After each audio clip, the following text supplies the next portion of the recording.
All right, guys, we tested a lot of these products, and I have to say, my lips have been peeling nonstop. So, yeah, let's talk about these. Yeah, so we'll let you guys know essentially what we did. Basically, we tested probably 11 to 12 lip products of different types. We have mineral, chemical, hybrid. We actually have different formats. We have tinted, gloss, and even sticks. The idea here is that, well, we've actually done this study before, maybe a couple years now, where we looked at the existing offering and we really liked the Jack Black formula. That's a non-tinted, kind of like a softer balm for lips. But we realized, this category has really expanded also because makeup has really gained back its popularity post-COVID. So there's a lot more SPF lip products out there. Are the formulas any better? We have some thoughts. So what we're going to do here is we're going to start in the mineral category. Yeah, so this year we tested four, I would say, very different formulas in the mineral category that basically have nothing in common. We'll say a lot of the new mineral balms are now tinted, which I think is a good thing because my God, some of the older ones we tested, it's just like it's like the face counterparts. It's white, it's chalky. The whiteness gets in your lip lines. It is not a good look. It's very unflattering. Yeah, like, do you have dry lips? Well, now you do, or at least you look like you do. Yeah. Yeah. So in this category this year, we tested one that's non-tinted, and that's a Blue Lizard SPF 15, which everything, and this one is also our cheapest entry at $4. Everything else is tinted. We have some Boss Gloss, and that's our kind of drugstore entry. We also have Innbeauty Sun Balm. And last but not least, we have Supergoop's Tinted Lip Shade. And yeah, Victoria, what are your early thoughts on these products?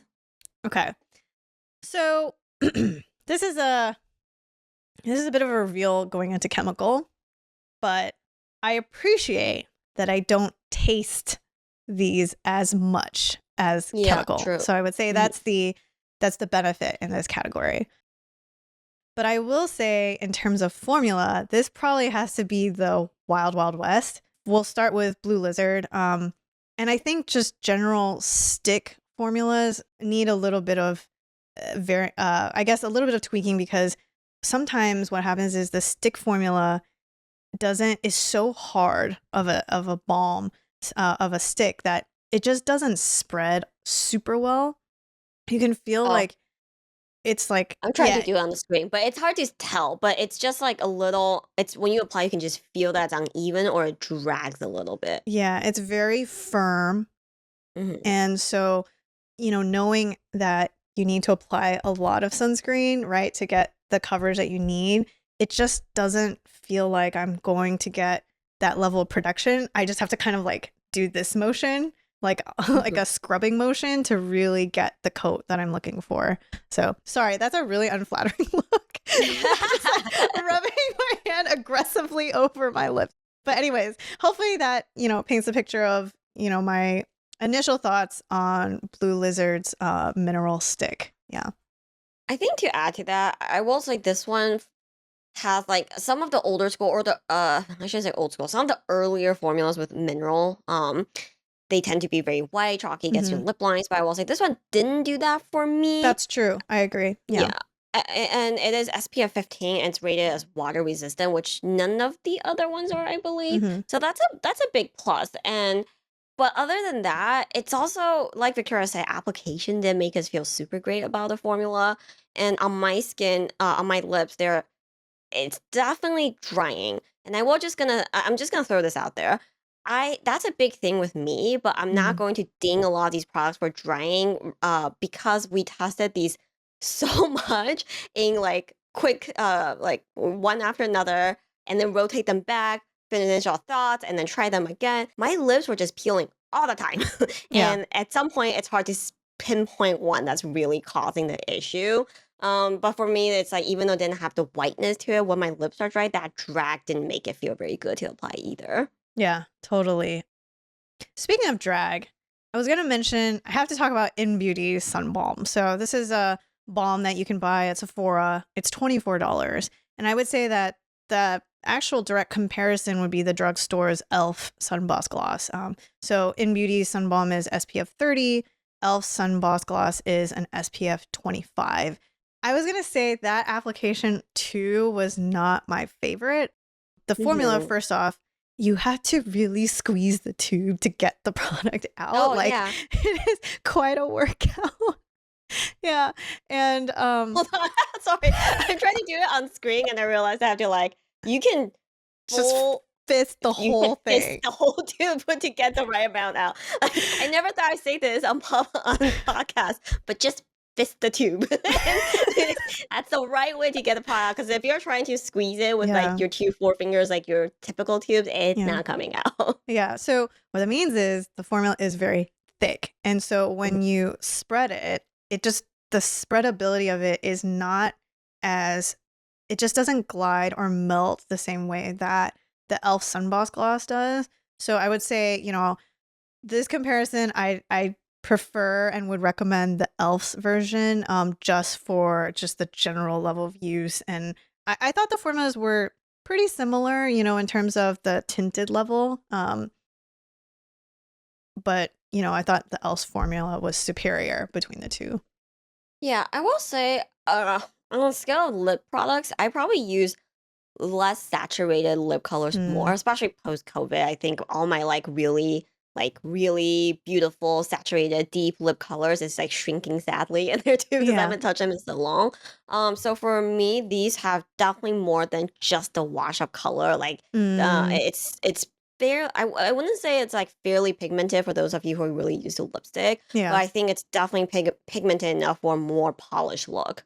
I feel like that's the in between a subtle tint Yeah. and a lipstick shade. Yeah. Yeah, exactly. Yeah, I agree. So that's that. Then the last product we tested in the mineral category is the Supergoop tinted lip shade. Actually, I'm wearing this on the podcast right now. This to me is the pigmentation level wise is a little bit lighter than the Innbeauty and the e.l.f., but it's still it's still more it still gives you more of a lift than just like a very sheer tint. I will say Supergoop have a ton of different SPF lip products. We happen to pick this one up. But they also have other versions, non-tinted. It gets a little confusing, but this is the shade Lucky Me. For those of you curious. I don't actually have a lot of feels. I thought it glided fine. It covered.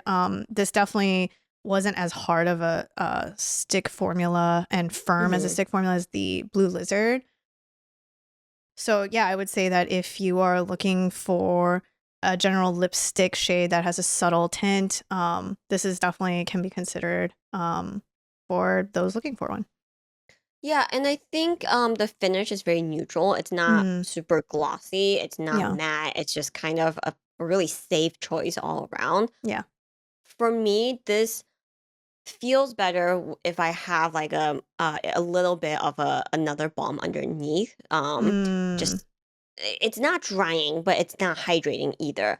And I will say between the In Beauty and the Supergoop, which is these two are the same price point. I would pick the Supergoop just because the like Victoria already mentioned, the application, the thickness, it just felt the wear wasn't as comfortable for me over time. totally. Yeah, I agree with that. Oh, before we move on to chemical, do you have a favorite in this category? Yeah, I so you guys are gonna find out that I probably just am one that prefers gloss. I actually do Mhm. use a lot of lip glosses like that have SPF anyways. So I feel like I just end up gravitating towards those. And because of that, I feel like of these four, I would probably go with the e.l.f. lip gloss. Yeah. Mhm. For me, I think I'm between the E.L.F. and the Supergoop. Yeah. I think E.L.F., if nothing else, it is a very easygoing balm. I mean, easygoing gloss. It's pigmented enough to cover most of the occasions, Yeah. I would think, and it's pretty comfortable on with wear. And the Supergoop to me is also a great option, but because it's pricier, I don't Yeah. know how I feel about reapplying it all the time and going through it very quickly. So let's move on because we've got a few more. Let's move on to chemical because we also have some feels here. We'll just let you know right now, we tested 5 in this category of Mhm. different price points. The cheapest being a whopping $1.79 with Blistex SPF 15, all the Mhm. way to about $15, which is the K-Skin Isles lip balm with an SPF of 30. Other than that, we also tested Aquaphor's SPF 30. We tested Sunbum's non-tinted SPF 30, as well as Hello Sunday's The One for Your Lips with an SPF of 50, which is our highest SPF lip product here. Yeah. I'm just gonna come out and say real fast that this is a category where I really don't think you need to spend a ton of money. And Mm, taste is king because chemical filters have a taste, where some of these do a much better job than others in terms of keeping it in check. yeah, I think if anything that drove my likes, dislikes, it definitely was taste. Mhm. I'm going to start with the one that just I could not stop tasting sunscreen here. And that unfortunately is the Hello Sunday, the one for your lips, the SPF 50. I don't know what it is. I don't know if it's the film former they're using. It just felt like it coated my mouth for a very long time and it stayed there. And no matter how much water I drank or what I ingested, like it's there for a few hours. So that was the one where I was like, despite the SPF 50, because there are not many in this category, so I understand the need to want more. It just was not for me. Yeah, I had the same experience, and I think it's a very different and conflicting feeling than, say, your skin SPF product, where you want it to sit there forever and ever and Yeah. not have to worry about film integrity. But I think for me, the taste didn't make me feel very good about film integrity either, because it feels like it just Yeah. rubs off very easily, and you're just eating sunscreen all day long. Yeah. And it could be the filter level can contribute to that as Mhm. well. It's the only SPF 50. It could just be a little too much sunscreen for the lip. You just can't shake the taste with at this level. Um, Yeah. and for me, I have to give the other terrible taste award to the Sun Bum. Oh my god. I don't know what flavor y'all are using, but stop. It just it doesn't taste good. It's like sometimes when someone doesn't like after the gym, if you had a really good gym sesh, you smell pretty bad and you spritz something over you, but it's formulated in a way that doesn't quite agree with your body chemicals, so now you smell like Axe body spray and your sweat. That's what this product reminds me of. It's flavor and sunscreen. It's so true. I could not agree more. Like of the drugstore ones, Sunbun unfortunately is not my favorite. I think that the I the glide is like not that great. The taste is not that. There's a lot of things that unfortunately are just not great. Like it's a very cheap formula, like price point affordable formula, but of the drugstore ones, this would not be like my recommendation to reach for. Also had the same issues and also have some feels about the tinted one, which is hybrid. So we'll talk about that in the next category. But I don't think you could have put that better, Gloria. Yeah. Yeah. Just a taste of not quite right. Yeah, and I have to honestly, the flavor company, I don't even know how they achieve this because it's not when you put it on, if you guys decide to give this a try and you put it on, you'll notice the taste. And you're probably like, Gloria's being too harsh. That taste it's not that strong. It's like not super crazy. You're right, it's not, but it's very present and it doesn't go away. So and it's somehow has the ability to go over food. So I had Mm, tea that started tasting like sunscreen. I've had ramen started tasting like sunscreen. It's just like subtle, but you can't ignore it. yeah. Yeah. So Yeah. as you guys can see, taste is a really big thing with chemical SPFs. And you Yeah. guys know us. We like chemical SPFs, but it's just in terms of lip, it's definitely a big challenge here. I will say there are a couple we liked. Like, for Mhm. example, I was, K-Skin Isle, their lip product is actually the most expensive, but I Mhm. actually really liked it. You do get an initial taste, but Mhm. I felt that it didn't linger. And I also felt that the film held up pretty well. Mhm. Wearability is pretty tough. It's very anecdotal because it depends on your lip morphology, your skin type. It also depends on what you eat, drink, and do throughout the day. So, definitely take what I say as more of a personal anecdote than something that has been truly measured. But I did find that I found it very minimally offensive. The color is very subtle. And then I felt the film. I didn't feel it kind of like melting into my mouth and like kind of just, kind of shifting all over my lips. So all those aspects I felt were good. Yeah. Yeah, and I also tested the really, really, really boring products that is Blistex and Hmm. Aquaphor. Honestly, both great. They are very Yeah. basic, no frills. Yeah. They don't.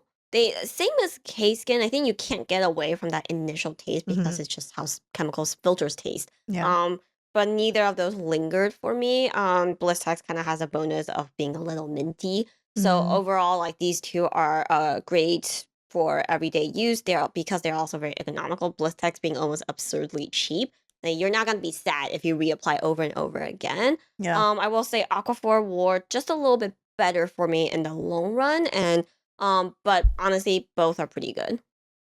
Do you feel like, I think the thing I'm starting to figure out like why sticks, I feel a little hesitant about it now. I think it's just after all the sunscreens testing, I just don't know if I'm getting enough of a coat on my lips, Gloria. I was wondering, if you ever have that same hesitation sometimes when you're putting it on.